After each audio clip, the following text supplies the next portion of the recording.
The moment Naomi Callahan stepped off the westbound stage in Dusty Creek, New Mexico Territory, in the spring of 1883, she did not look like a woman starting over.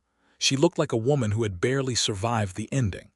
Her dark hair was pinned back in a way that had given up somewhere around the Colorado border, loose strands catching the dry desert wind.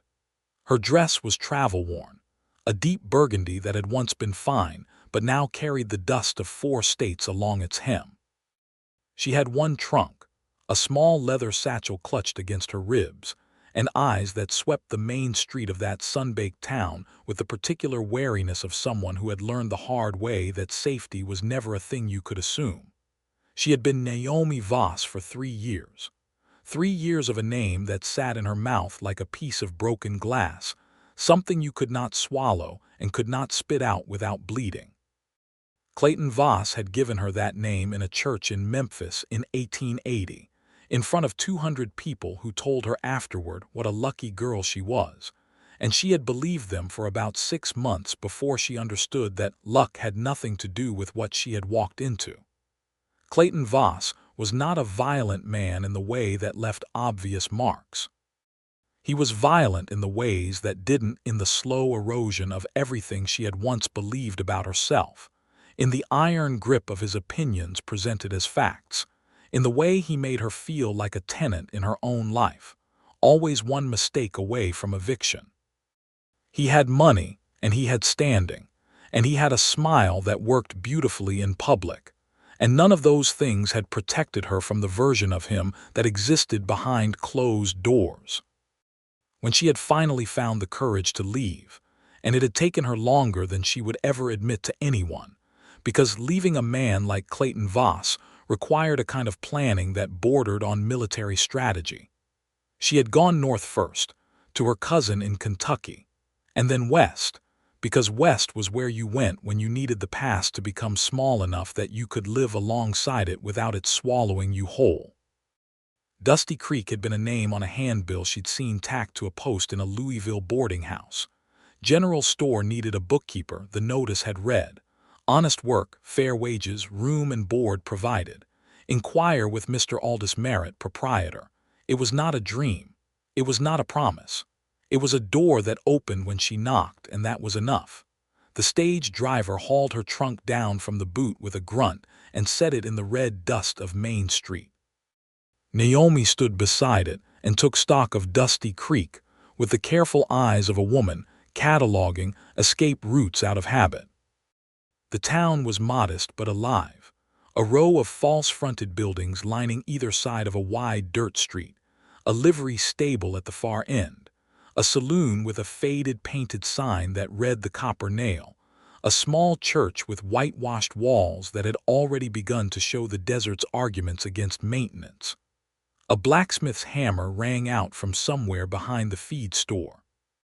2 men sat in chairs outside the barber shop, boots crossed, watching the stage unload with the mild interest of people who had run out of more pressing things to think about. And then there was the man leaning against the post of the general store across the street. She noticed him the way you notice something that doesn't quite fit a category you've already established in your mind.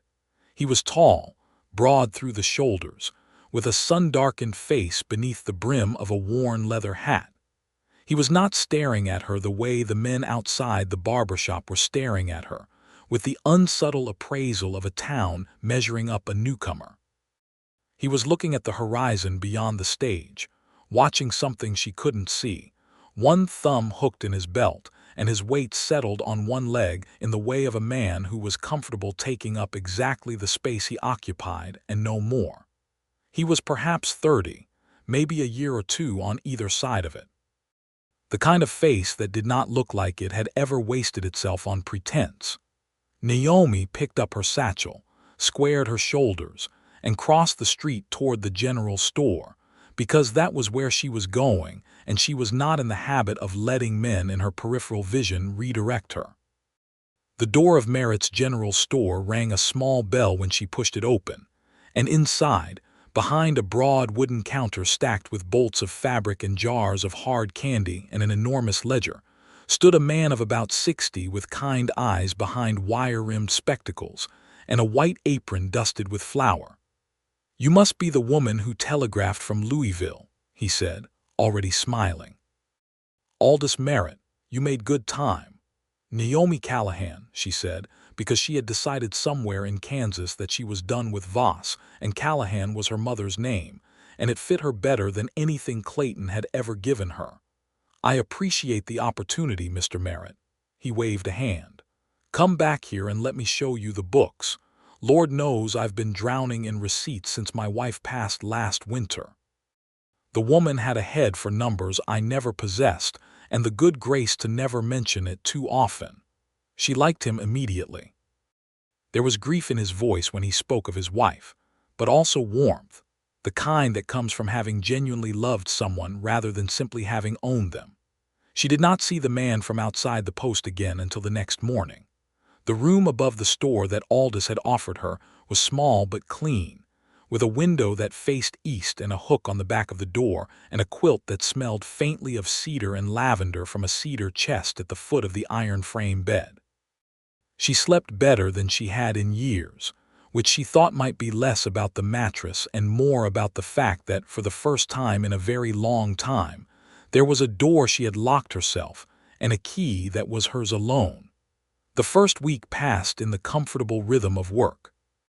Aldous' books were in the kind of shape that made her quietly horrified and openly relieved, because chaos in a ledger was something she could fix, and fixing things felt like reclaiming a piece of herself she had nearly forgotten she possessed.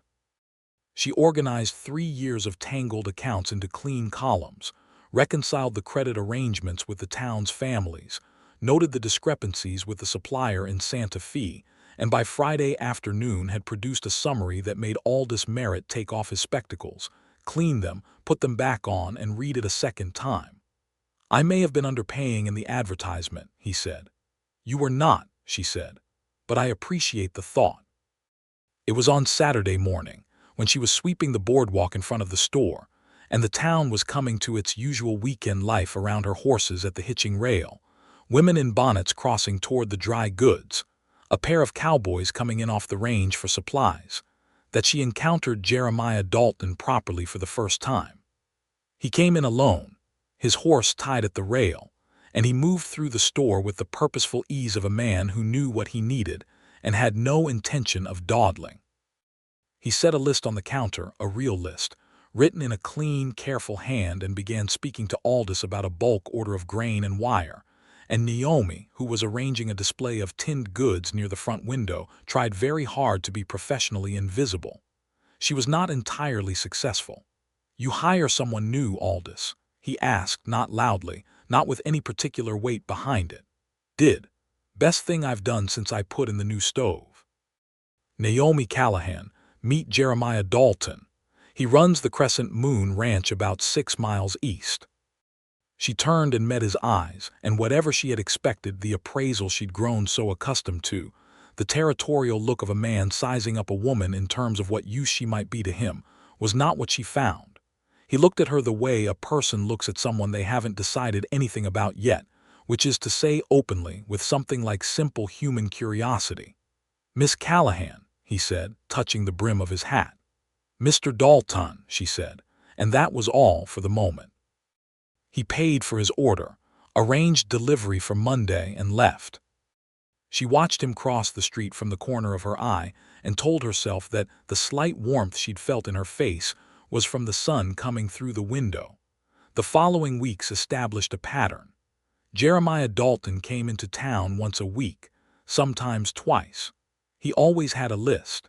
He always spoke to Aldous with the comfortable shorthand of men who had dealt with each other long enough to skip the pleasantries without being rude about it. And he always, at some point, found a natural way to address a few words to Naomi, not pursuing, not pressing, simply including her in the conversation as if she were a person who existed in the room, and that fact required acknowledgement. She found this disarming in a way that annoyed her, because disarming was not something she could afford. She had heard things about him in the meantime, In the easy way, small towns distribute their information through the medium of Saturday morning shopping. He had come to the territory 8 years ago from Missouri, had worked 3 years as a ranch hand before buying the Crescent Moon land on a loan he'd paid off in 4 years instead of 10. He was respected, which in a town like Dusty Creek meant he was honest and he kept his word. He was quiet, which some people mistook for coldness, but Aldous, who was an accurate reader of people, maintained was simply a preference for saying things that meant something. He had been briefly engaged some years back to a schoolteacher's daughter named Clara Emerson, but Clara had gone back east when her father took ill and never returned, and Jeremiah had apparently folded that chapter closed and kept working, which Naomi thought said something decent about his character, that he could sustain a loss without turning it into a grievance he wore on everyone around him.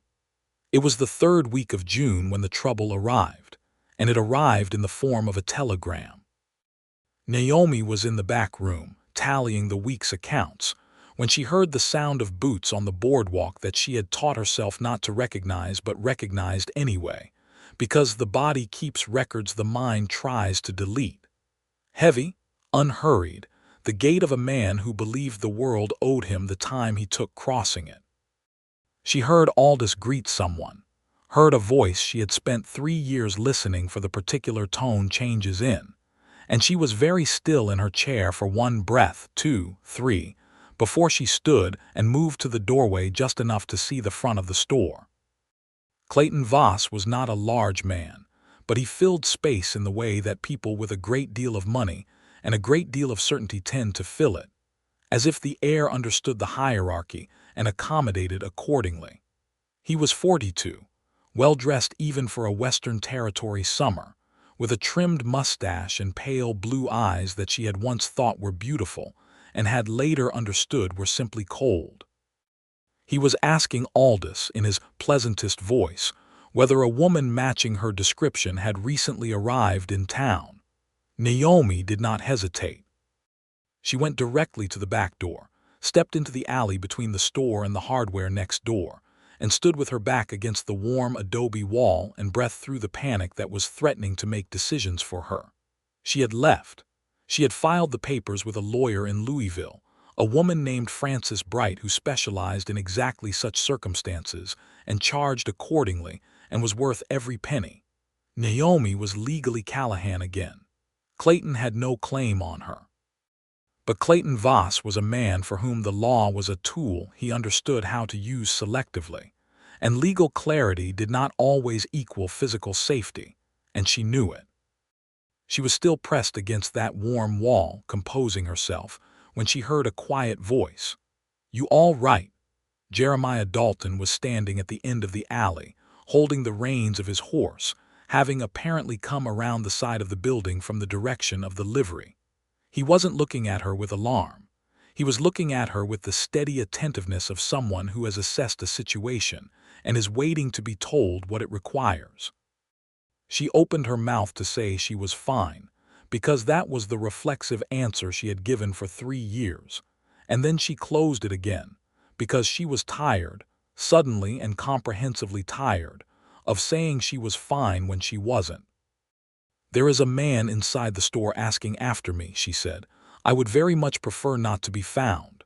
He did not ask who the man was. He did not ask what she had done or what had happened or whether she deserved whatever was pursuing her. He simply said, "My horse is just here. I can have you back at the ranch inside the hour." She looked at him for a moment. "I don't know you well enough for that." "No," he agreed. "You don't. But you know Aldous, and Aldous will tell you I'm an honest man if you want to go back inside and ask him, though that would somewhat defeat the purpose." It was such a plainly reasonable thing to say that she almost laughed, and the almost laugh broke something tight in her chest, and she said, "All right." He gave her a leg up onto the horse. She sat sideways at first and then, with a look at her practical dress, gave it up for sensible and rode astride, and he led them out the far end of the alley, away from Main Street, at a walking pace that suggested nothing urgent to anyone who might have been watching. She did not look back. The Crescent Moon Ranch was exactly 6 miles east as Aldous had said. and it announced itself first as a low line of cottonwood trees along a small creek bed, then as a spread of clean-fenced pasture, then as a main house and barn, and several outbuildings arranged with the functional economy of a man who had built things himself, and therefore built them to last. The house was not large, but it was well made, with a covered porch running the full length of the front and a kitchen garden visible along the south wall. 2 ranch hands were visible near the barn, and they glanced up at the arrival of their boss with a woman they'd never seen before, and did not visibly react in a way that suggested this was a common occurrence, because it clearly was not. But they were men who had presumably been employed long enough to understand that some things were not their business. Jeremiah helped her down and led her inside, and the kitchen was clean and sparse and smelled of wood smoke and coffee, and he put the kettle on without asking if she wanted any and said, "Sit down if you want." She sat at the table and looked at her hands for a moment, and then she told him the abbreviated version of the truth, because she felt she owed him that much. Clayton Voss, 3 years of marriage in Memphis. The dissolution filed legally in Louisville. The fact that Clayton's pride made the legal irrelevant in his own calculus. Jeremiah listened without interrupting, without the expressions of sympathy that felt like pity, without the particular male discomfort she had encountered in some men when confronted with the fact that other men could be monstrous in ways that left no scars you could point to. When she finished, he poured the coffee and said, "He has no legal standing." "No. But men like Clayton don't always concern themselves with standing. Are you afraid of him?" It was a direct question, and she answered it directly. "Not in the way I was," she said.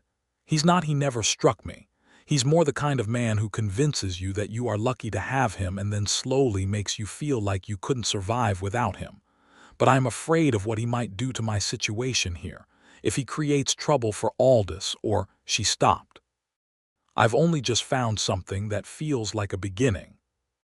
Jeremiah looked at his coffee cup for a moment, and then he looked at her, and his expression was steady and thoughtful and entirely free of the complicated motives she was accustomed to reading in men's faces. "You're welcome to stay here until he moves on. The hands don't gossip, and Aldous can be trusted to say you're not available for visitors." "And what does that cost me?" she asked, and she meant it as a practical question, but she heard how it sounded and she saw him register it. "Nothing," he said. "It costs you nothing." She stayed 3 days. She slept in the small room off the kitchen that she suspected had been his housekeeper's before the woman had married and moved to Albuquerque the previous year. It was comfortable and quiet, and in the mornings she woke to the sound of the ranch coming alive, horses in the pasture, the distant work of hammers, the smell of wood smoke and sage. And she helped with the kitchen because she could not simply inhabit a space without contributing to it. And Jeremiah tolerated this without comment, and without the particular kind of grateful that makes you feel indebted. On the second evening, they sat on the porch after supper, and the desert turned its colors, the way the desert will when the sun goes down and the sky decides to be extravagant about it. And she asked him how he had come to be in New Mexico territory, and he told her Missouri childhood, a father who had worked himself into an early grave for land that ultimately went to debts, the determination at 19 to go somewhere he could build something on his own terms. "Were you ever afraid you wouldn't make it work?" she asked. "Every single day of the first 3 years," he said. "And then one morning I wasn't, and I realized I hadn't been for a while. That's how those things go, I think. You don't know you've crossed the line until you're already past it." She thought about that for a long time after he said it. On the morning of the 3rd day, she decided to go back to town. Aldous had quietly sent word through one of the ranch hands that Clayton Voss had spent 2 nights at the hotel and asked questions of several people, and that he had then received a telegram of his own and departed westward on the stage without locating her. Something had called him away, some business or urgency she didn't know and didn't particularly want to know. "He'll be back," she said when Jeremiah told her. "Eventually." "Maybe," he said, "but not today." He rode her back to town himself. At the end of Main Street, before they reached the store, she slid down from the horse and turned to look up at him. The morning sun was behind him and his hat put his eyes in shade, and she said, "You didn't have to do any of that." "I know," he said. "Most men in your position would have asked more questions, made sure they had the full picture before deciding. You told me what I needed to know." She thought about that. "What did you need to know?" "That you were running from something real," he said simply. "Not manufactured. The rest of it, that's your story to keep." She went back to work, and the weeks kept moving, and the summer deepened into the particular relentless heat of a New Mexico August that makes everything slow and deliberate and somehow more itself. Clayton did not return, and she did not stop listening for his footstep, but the listening became quieter as the weeks passed, as if her body was slowly renegotiating its threat responses based on updated evidence. What she found instead was something she had not anticipated and was therefore not defended against, which was the simple, daily, accumulating weight of Jeremiah Dalton's presence in her life. He came into the store on his regular visits, and their conversations lengthened. They found, in the unhurried way of two people who are both cautious and genuinely curious, that they agreed on a surprising number of things and disagreed thoughtfully on several others, and both were more comfortable with the disagreements than most people who had known each other much longer. He had read widely for a rancher in a remote territory. He had a battered copy of Darwin's work on his shelf alongside a well-worn Bible and a volume of Tennyson and several agricultural periodicals, and she found this combination either very strange or very coherent and eventually settled on the latter. She lent him a novel she had carried from Memphis, one of the few possessions she had taken entirely for herself, and when he returned it 2 weeks later, he gave her a page of written notes about it that were so precise and perceptive that she sat with the paper for a long time after, thinking about the kind of mind that produced that sort of reading. In September, there was a social at the church hall.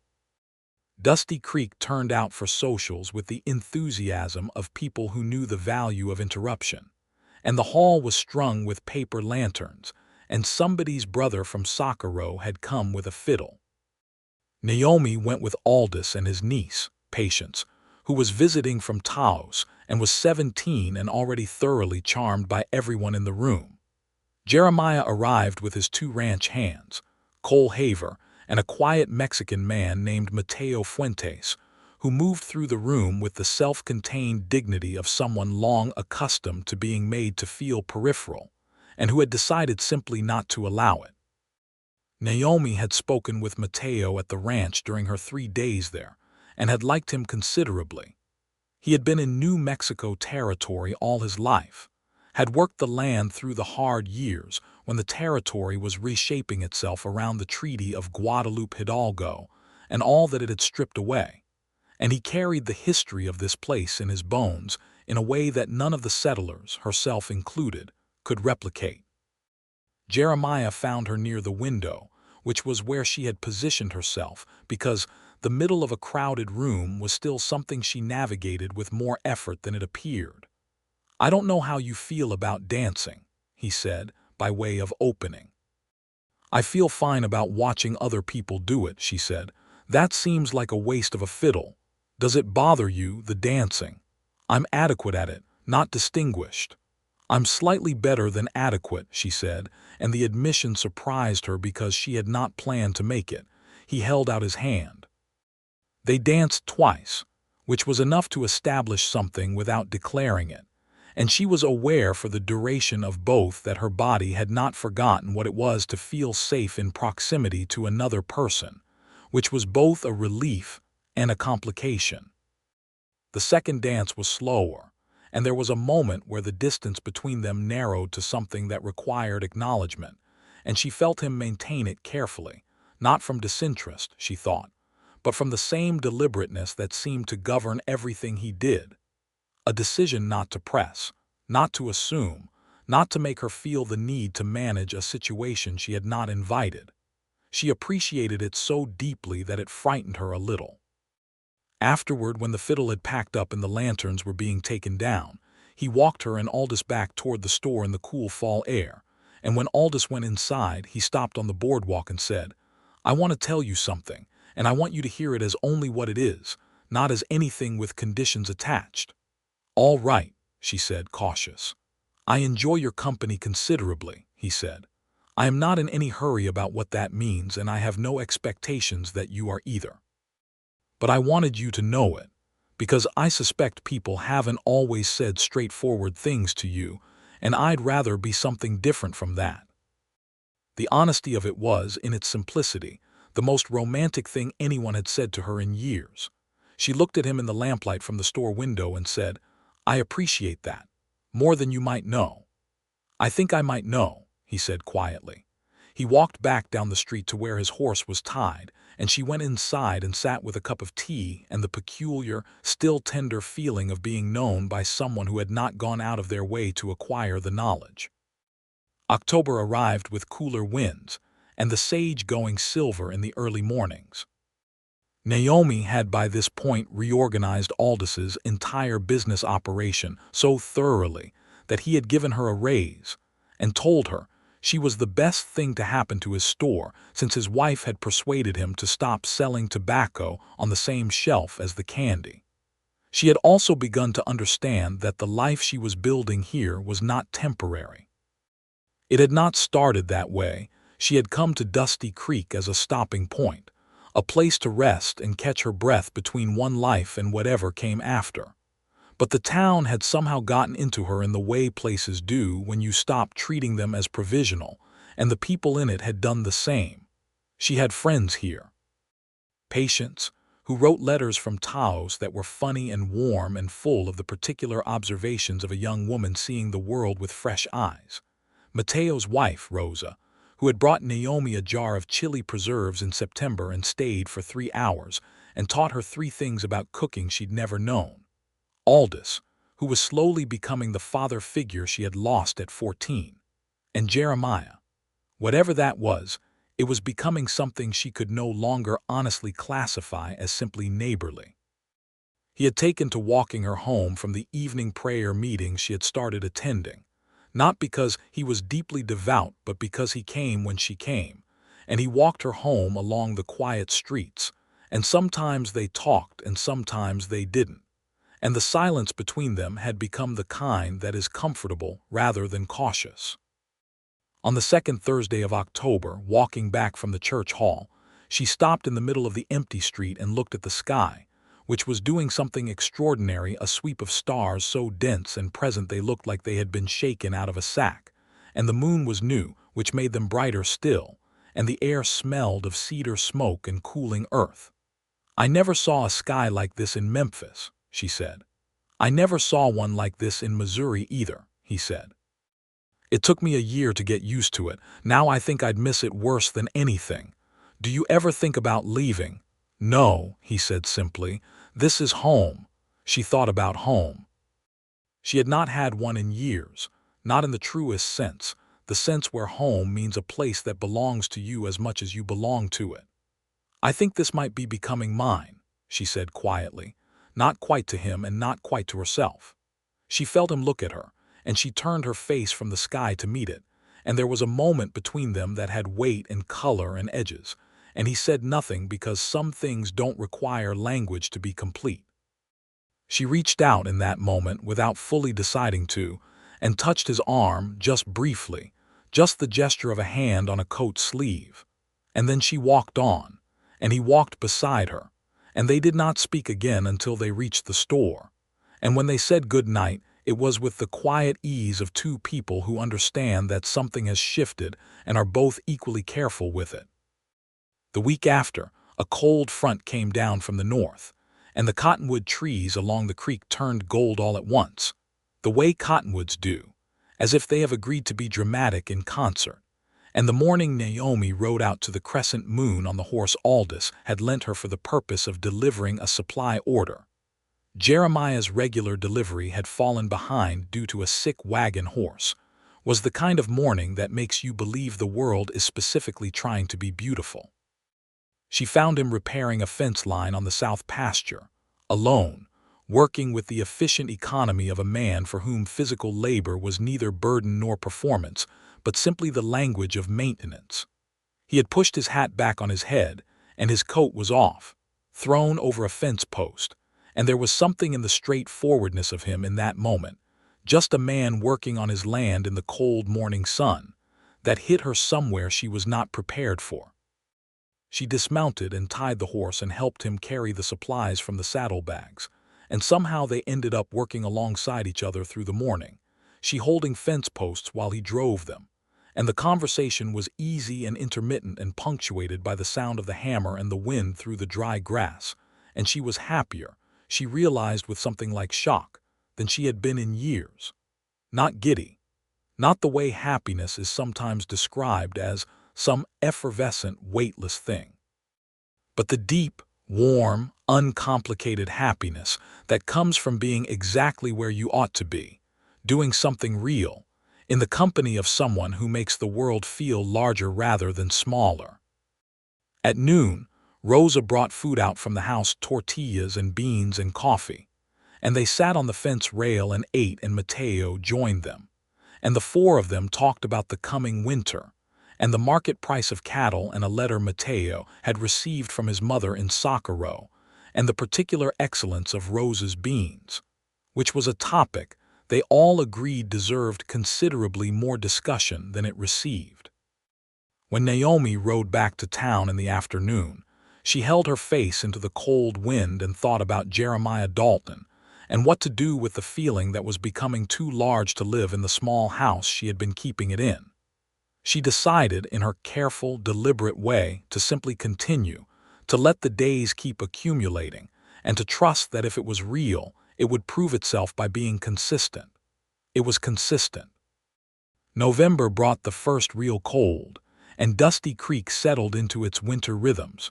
Shorter days, earlier fires, the social fabric of a small town pulling itself tighter against the season.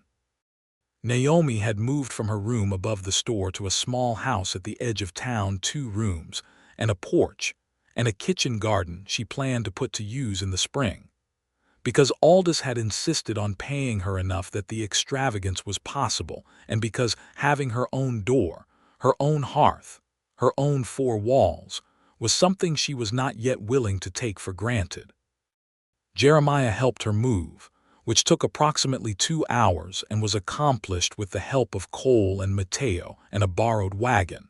And afterward, when everyone else had gone and she was standing in her own kitchen putting her few things away in their new places, he had stayed to build a fire in the hearth because the flue needed cleaning and she had not known the trick of it. And afterward, they had sat by the fire with coffee, and outside the wind was picking up and the first fine needles of snow were starting against the window glass. "Thank you," she said, "for today, for all of it." He looked at her across the firelight. "You keep thanking me for things I want to do." "That's because I'm not entirely used to that being a thing that exists," she said.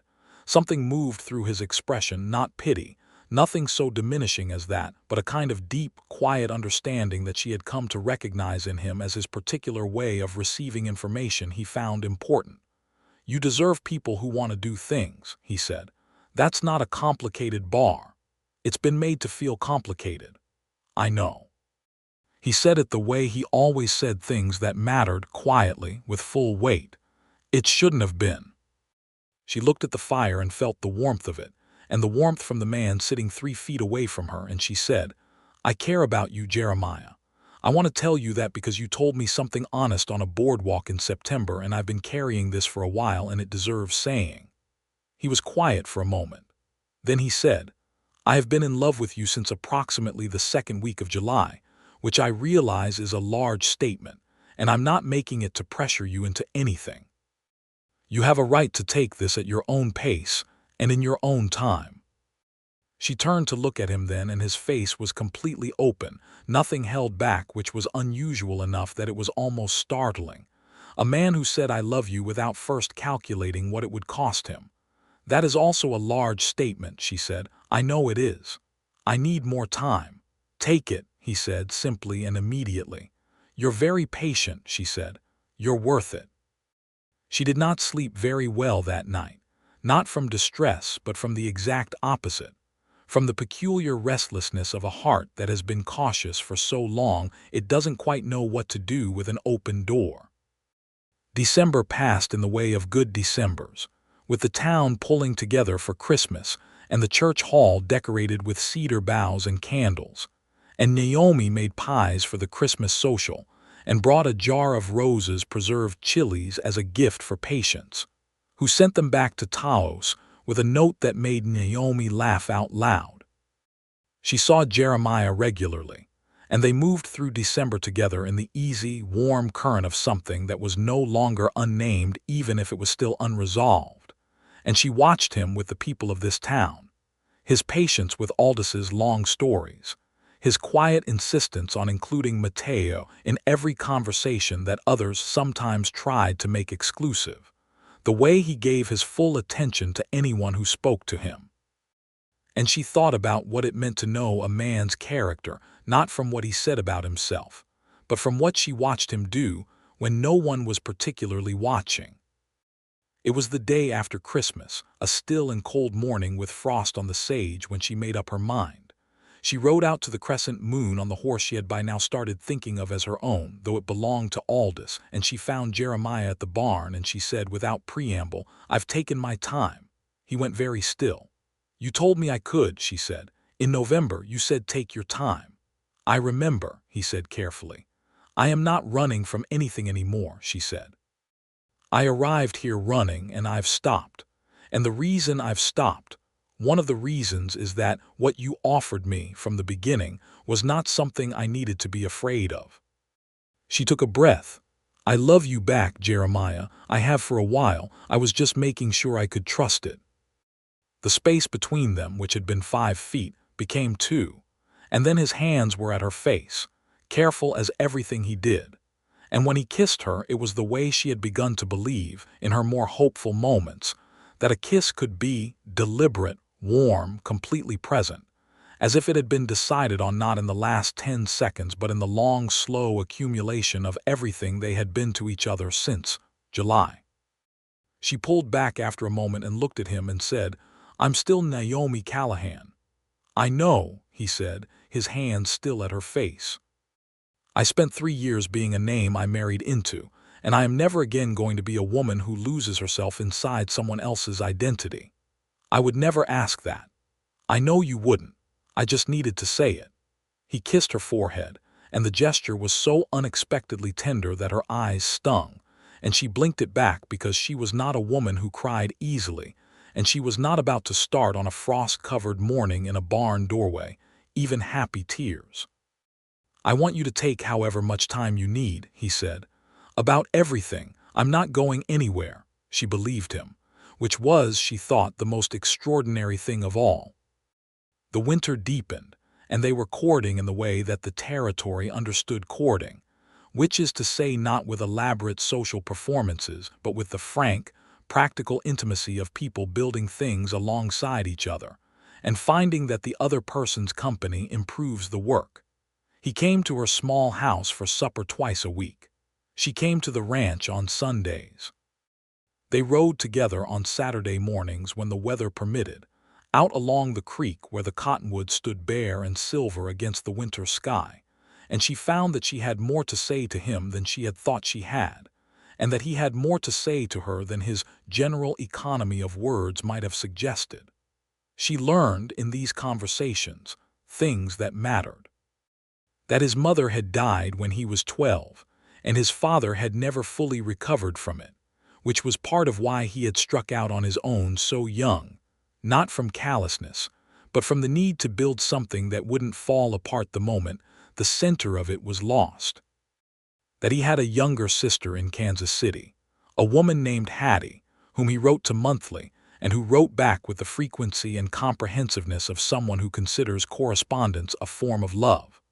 That he had a scar on his left arm from a fence wire incident at 24 that had required 14 stitches, and a week of enforced stillness that he had found nearly unbearable. She told him things in return that she had not told anyone.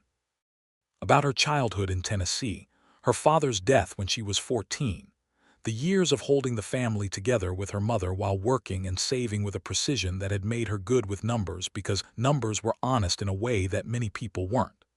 About the night she had first understood what she had married into, not a dramatic moment, nothing cinematic, just a slow, cold realizing, like watching a fog clear, and finding that what it had been hiding was worse than the fog.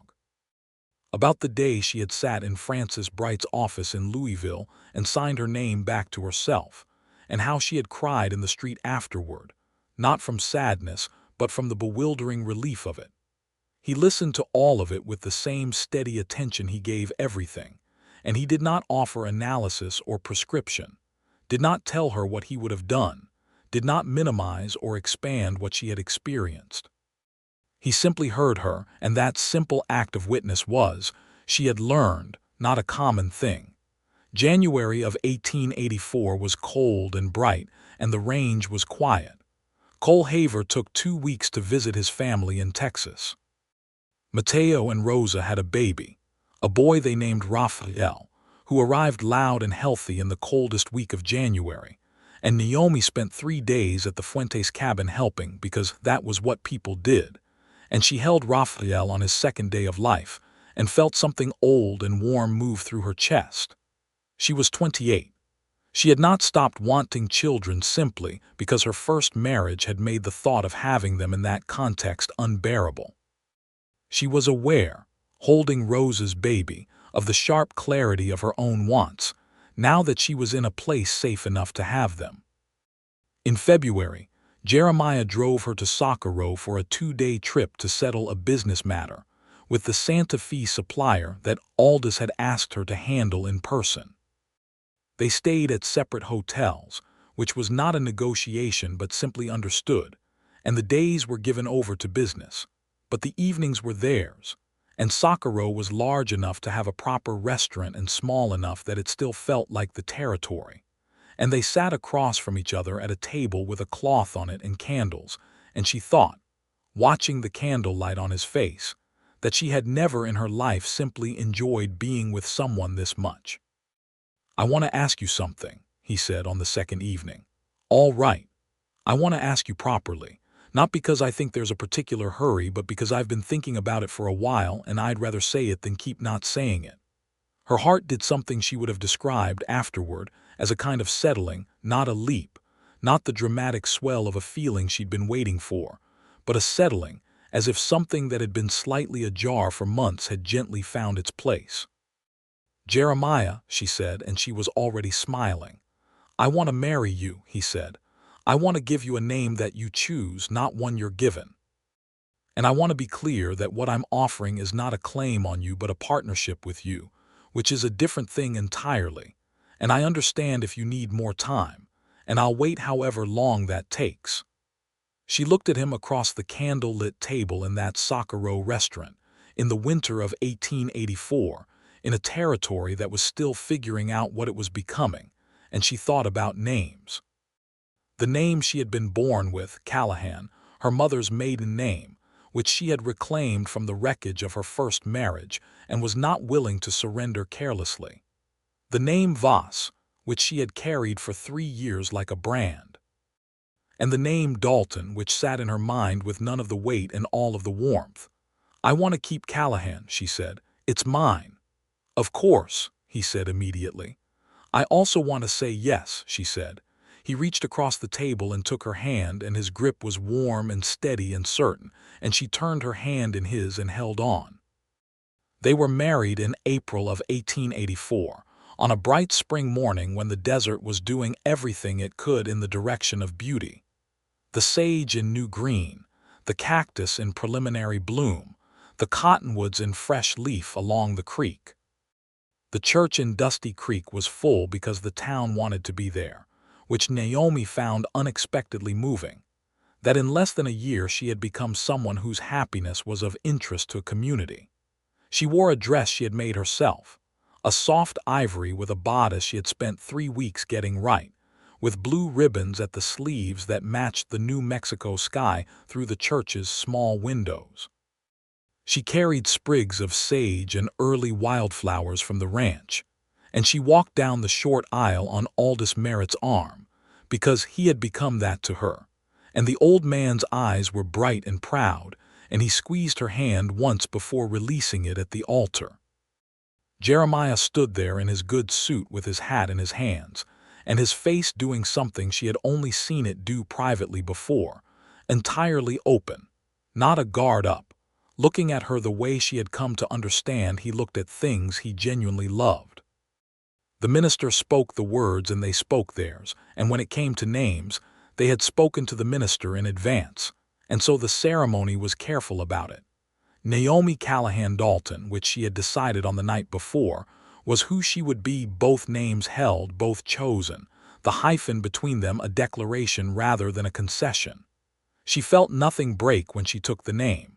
She felt something complete. The reception was at the church hall, and Rosa and 3 other women of the town had produced a quantity of food that was frankly staggering given the available resources. And the fiddle player from the September social had come back with a friend who played a battered guitar. And the dancing went until 10 o'clock in the evening. And Naomi danced every dance she wanted to, and sat out the ones she didn't, and held Jeremiah's hand across a table full of people who wished them well, and thought, "This is what it is supposed to feel like."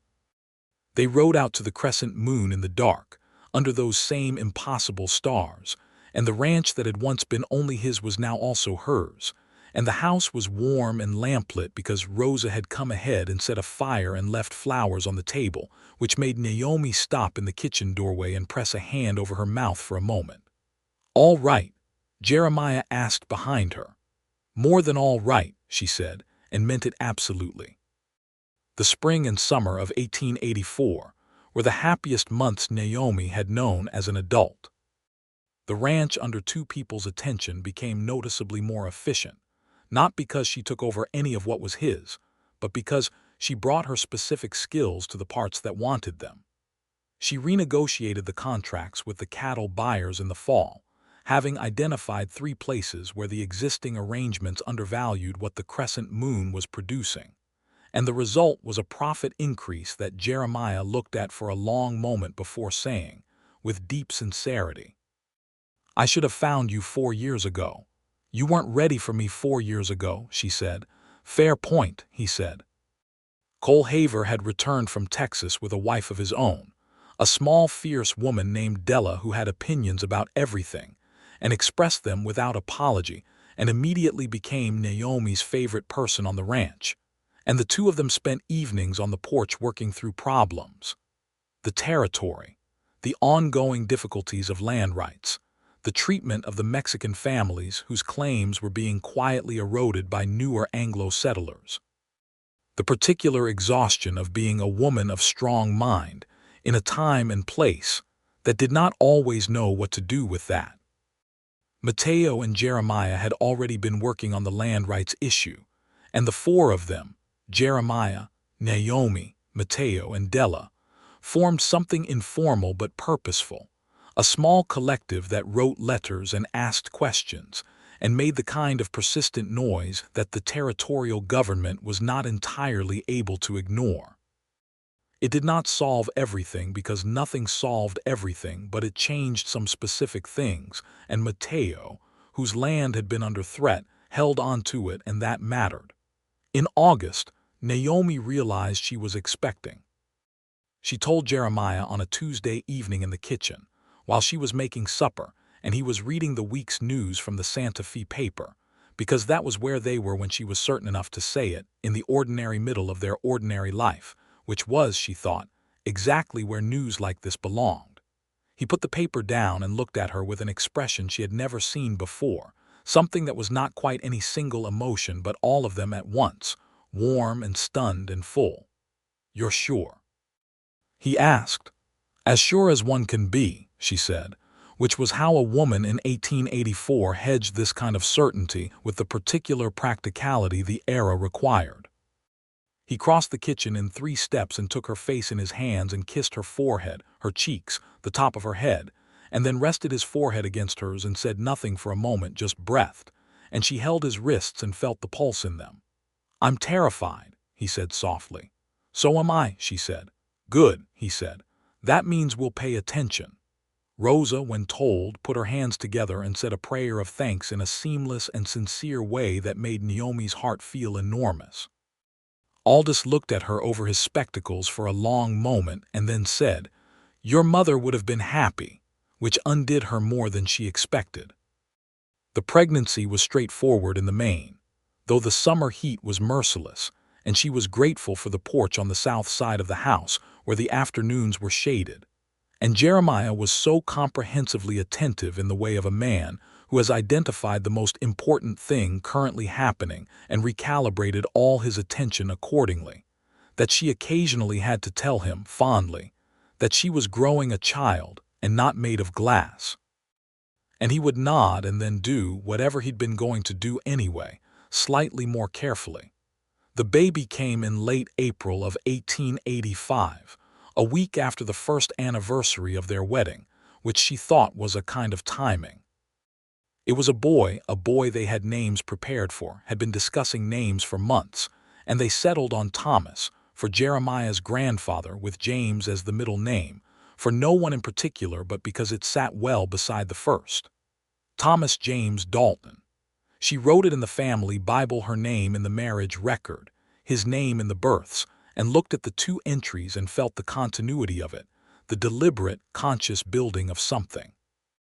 Thomas was a round, solemn baby who looked at the world from his first days with an expression of serious evaluation, which Della said he had gotten from his father, and Naomi said he had gotten from no one in particular. It was just his own face. He slept tolerably and ate well, and by 6 months was the undisputed center of gravity of the Crescent Moon Ranch, around whom every other person on the property organized themselves to some degree. Jeremiah was a father the way he was everything else, fully present, careful, consistent, and with a particular tenderness that he seemed more comfortable expressing with the baby than with most adults, which Naomi observed and stored in the expanding record of reasons she loved him.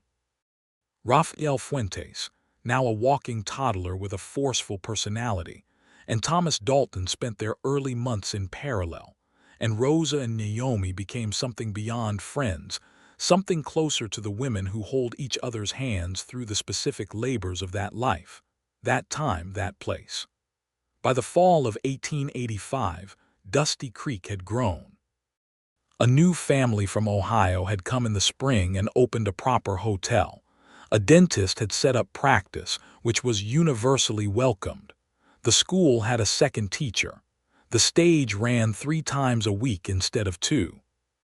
Naomi had expanded Aldis's general store business, with his blessing and her energy, to include a mail-order catalog service that handled the larger purchases of the surrounding ranches, and the volume of that business had made her a modest but real income that was entirely her own, separate from the ranch, separate from Jeremiah, a thing she had built from her specific skill. She kept this money in the bank account she had opened in her own name, Naomi Callahan Dalton, the full name on the account book, and the small weight of it was not about distrust but about self-possession, and Jeremiah understood this completely and said so when she explained it, which was one of the 1,000 small ways he proved himself. In the spring of 1886, on a bright morning very like the morning she had arrived in Dusty Creek 3 years before, the stage came in from the east, and she was at the store window, and she saw a woman step out of it, young, perhaps 20, with a dark dress and a small trunk and the particular set of shoulders that Naomi recognized from the inside. Someone running towards something or from it. She watched the young woman stand in the street with her trunk looking at Dusty Creek with those careful, cataloging eyes. She went outside. "Are you looking for the hotel?" she asked. "It's the new building at the end of the street. Mr. and Mrs. Hartley run it and it's clean." The woman looked at her. "I have a letter saying there's work at a general store. The telegraph said to ask for a Mr. Aldous Merritt." "That would be across the street," Naomi said. "I can walk you over. I'm Mrs. Callahan Dalton. I manage the books for Mr. Merritt." The woman's name was Eliza Crane, she learned, and she was from St. Louis and she had gotten out of a situation she wasn't ready to describe to a stranger, and had found a name on a handbill and come west, because that's what you did when you needed the past to become small enough to live alongside. Naomi looked at Eliza Crane and thought of herself 3 years earlier, stepping off a stage with one trunk and a careful set of shoulders. She introduced her to Aldous, who hired her within 20 minutes, which was approximately how long it took him to realize that this was a woman who could do the work. She helped Eliza find her footing in Dusty Creek over the following weeks in the way that felt natural practically, without prying, with the specific resources of someone who had done this before. Cole's brother arrived from Texas that summer looking for work, a younger man named Peter Haver who was steady and decent, and who started helping with the store deliveries, and who looked at Eliza Crane with the same kind of straightforward human curiosity that Naomi had once seen in a man leaning against a post outside this very store. She did not meddle. She simply watched, with the particular smile of someone who recognizes the beginning of something. In October of 1886, Clayton Voss came back. She was warned a full day ahead because Dusty Creek had become that kind of place, a place where people looked out for one another, where Tommy Hayes at the telegraph office knew to mention certain names to certain people, and she had his name on a list. He had been spotted in Soccer Row, asking questions about a woman who had used to be called Naomi Voss. She told Jeremiah that evening, and his expression did what it did when something required attention. It became very still. He has no standing, she said, because she still believed in the law's clarity even when she didn't trust it to be sufficient. No, Jeremiah agreed. I'm not afraid of him, she said, and this time it was completely true. The fear that had pressed her against that alley wall 3 years ago was gone, not forgotten, but superseded by 3 years of building something solid enough to stand in. Good, he said. You shouldn't be. He was quiet for a moment. I want to handle this with you, not for you. Tell me what you want. This was the question she had been thinking about since Tommy Hayes's warning. I want to look him in the eye and let him see what he didn't manage to break, she said. Clayton Voss arrived on the Tuesday stage and Naomi was at the store, and she heard the stage come in and she waited. And when the door opened and he walked in and saw her, she watched the calculation in his face, the assessment, the search for the woman he remembered, who he had expected to find diminished somewhere, smaller, simpler to manage. What he found was someone who met his eyes with complete composure and said, "Mr. Voss, you've come a long way." She was standing behind the counter of a store she ran. She was wearing a good dress she had chosen herself.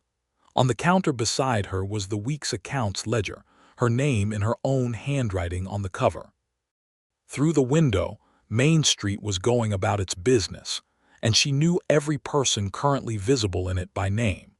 He said various things that she did not particularly retain, the kinds of things a man says when he has traveled 1,500 miles to reclaim something and has arrived to find there was nothing to reclaim.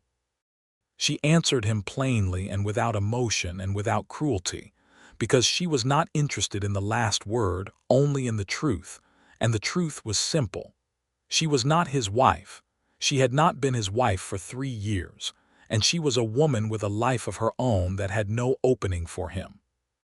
Jeremiah came in partway through this conversation, not because he had been summoned but because he had been watching from the street and had timed it, and he stood by the door and said nothing, his presence a statement in itself, not threatening, not confrontational, simply present, the way he always was for things that mattered. Clayton looked at him. Then he looked at Naomi.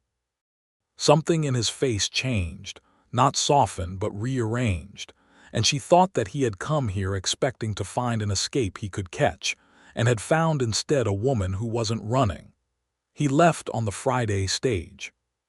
She watched it go from the window of the store and felt nothing but the solid, comfortable certainty of her own life around her. That evening, she and Jeremiah sat on the porch of the ranch house, and Thomas was asleep inside, and the stars were unreasonable as ever and the sage smelled of the cooling earth. And she leaned against his shoulder, and he put his arm around her, and neither of them needed to say anything about what had happened, because it was simply done. "I was a woman running from a name," she said after a while. "I know," he said. "You offered me a better one and said take your time." "You took the right amount of time," he said. She turned her face against his shoulder. "I took exactly the right amount of time," she agreed. The years that followed were not without their hardships, because no honest life in the New Mexico Territory in the 1880s was without them. There were bad winters and a drought season in 1887 that tested the ranch's margins and tested their patience, and ultimately did not break either, because two people working a problem together from a position of genuine partnership have resources that a single person does not. There were illnesses. Thomas had a difficult February in 1888 that frightened them both badly before he turned a corner, and there were the harder, slower difficulties of the territory itself, the injustices built into its structure that they could work against but not entirely dismantle, which was a truth they held without the false comfort of pretending it was otherwise. Mateo and Rosa held onto their land, and their children grew alongside Thomas, and the small community they had built together continued to be something worth building. Eliza Crane married Peter Haver in the summer of 1887, and Naomi stood beside her as a witness and thought about continuity, the way one woman's survival can become another woman's road. Aldous Merritt retired in the spring of 1889, and before he did, he sold Naomi the store at a price she described as generosity masquerading as commerce and he described as market rate. And both of them knew the truth was somewhere between these positions, but on his side of it. She kept his name on the sign, Merritt's General Store, because the name had goodwill attached to it, and because she loved him, and names, she had learned, deserved to be chosen carefully and kept when they meant something. In 1889, the territory was changing. The railroad had extended its reach, and the stage ran less often, and the towns that had once been their own independent worlds were becoming more connected to the larger machinery of commerce and law, which brought things they wanted, and things they didn't in the efficient and indifferent way of progress. Dusty Creek absorbed it, as small towns do, adapting what could be adapted, losing what couldn't, remaining essentially itself in the ways that mattered. Naomi, who had been Naomi Voss once and Naomi Callahan once, and was now and firmly Naomi Callahan Dalton, sat one autumn evening in the kitchen of the ranch house while Thomas, now 4, drew pictures on a piece of paper with a charcoal stick, his small face serious and absorbed in the way he had inherited fair and square from both his parents, and felt the fullness of it, the accumulated weight of a life chosen deliberately, built with both hands, shared with someone who had never once asked her to be smaller in order to be manageable. She was expecting their second child. She had told Jeremiah that morning and he had laughed, which was not the first response she had expected, and then clarified that the laugh was a specific kind of happiness he didn't have a more dignified expression for, and she had laughed too, and Thomas had looked at them both from across the kitchen with the 4-year-old's patient acceptance of adults doing incomprehensible things. "Thomas," Jeremiah said, when the laughter settled, "you're going to have a brother or a sister." Thomas considered this with his characteristic gravity. "Which one?" he asked. "We don't know yet," Naomi said. "I would like to know," he said, as if this were a reasonable administrative request, and they laughed again. And the kitchen was warm and the smell of supper was on the air, and outside the cottonwoods were turning gold again, the way they turned every year, all at once, dramatic and committed, and she thought, "This is home, this is mine, this is real." The second baby was a boy as well, born in the spring of 1890, healthy and loud and with a great deal of dark hair, and they named him Samuel after Naomi's grandfather. And from his first week, he was the opposite of his brother in temperament, all activity and expression and immediate demands. And Thomas regarded him from a position of brotherly seniority that was, at 4 years old, both hilarious and genuinely tender. Rafael Fuentes, who was now 6, considered Samuel a personal project and arrived at the ranch with Rosa on a regular basis with the specific purpose of providing the baby with an audience for his various efforts. And the two families continued in the interwoven way that had always been one of the things Naomi loved most about the life they had built. In the summer of 1890, on a Saturday morning while the ranch was busy with its work, and Thomas was chasing chickens in the yard with Raphael and Samuel was asleep in the house, Naomi stood at the fence of the south pasture, where she had first helped Jeremiah drive fence posts on a cold autumn morning 7 years ago, and she looked across the grass to where he was working with Mateo near the barn. And she thought about the woman who had stepped off a stage in 1883 with one trunk and careful eyes and a name she hated.